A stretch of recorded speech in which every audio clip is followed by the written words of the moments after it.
Nous allons continuer notre étude des styles de base sur le H2. Nous voyons ici la représentation du H2. Nous voyons qu'il y a une bordure, il me semble, à gauche. Euh, ah, regardez, exemple est en majuscule. Donc l'ensemble du H2 a été mis en majuscule. Et autre chose qui me paraît évident, c'est que l'espacement entre les caractères a été élargi. Nous allons voir ce qui en est du côté du CSS.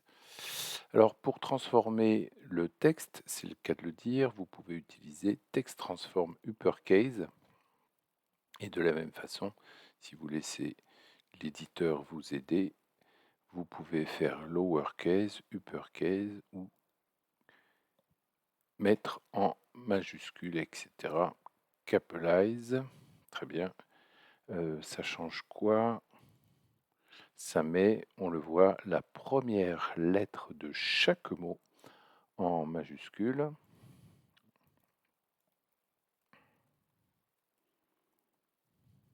Voilà, par exemple, le 1, ça a mis la lettre en majuscule. Très bien. Donc on voit encore que lorsque vous ne vous rappelez pas exactement des valeurs d'une propriété, vous pouvez toujours faire appel à l'éditeur et donc je vais mettre uppercase. Pour espacer des lettres, quelquefois c'est utile, vous pouvez mettre évidemment une valeur petite, 0,3 EM. Alors pourquoi 0,3 EM? Parce que à peu près ce qui est évidemment envisageable, si vous mettez un EM, vous allez espacer énormément les caractères. Et pour finir, font size, c'est la taille de la police. Vous avez la bordure. Alors, la bordure, c'est la même écriture que la marge, que le padding. Donc, vous voyez que c'est quelque chose qui a à voir avec cette notion de bloc. Un bloc, c'est un rectangle. Donc, on peut parler du haut, de la droite, du bas, de la gauche, etc. Donc, border left, 5px, solide, parce que ici vous pouvez mettre autre chose que solide, c'est la bordure, par exemple vous pouvez mettre dotted, voilà, et vous obtiendrez des points. Et ici on va s'amuser à modifier et à essayer de chercher ce qu'on a écrit tout à l'heure, c'est-à-dire, vous vous rappelez, la couleur, et je crois que là il est venu, voilà, l'éditeur est venu me préciser que j'avais défini en variable primary-color. Et si vous mettez ça, bien sûr, vous aurez la couleur en bleu. Ça ne marche pas, encore une fois, l'erreur classique. C'est en noir, donc j'ai fait ici une erreur. Est-ce qu'on peut formater le document? Oui, mais il ne viendra pas me corriger.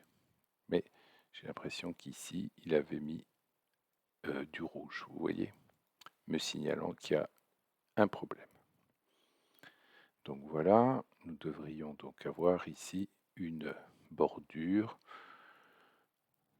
Alors, je vous parlais de la même syntaxe, c'est-à-dire que si vous mettez border 1 px solid black, vous aurez les 4 bordures en haut, à gauche et en bas, qui aura donc une bordure.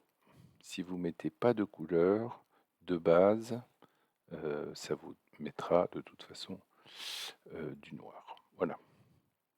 Et padding left, donc de la même façon, c'est à l'intérieur. Donc si vous mettez padding tout court, en haut, à droite, en bas et à gauche, vous aurez un espacement du texte.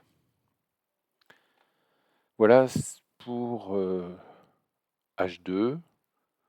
Alors, ce n'est pas un exemple sur H2, c'est un exemple où vous voyez qu'on peut transformer donc le texte en le mettant en lettres capitales.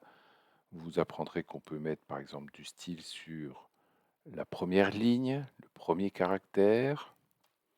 Vous pouvez espacer les lettres, vous pouvez évidemment modifier la taille et vous pouvez mettre une marge intérieure et, par exemple, mettre une bordure sur un ou tous les côtés de conteneurs.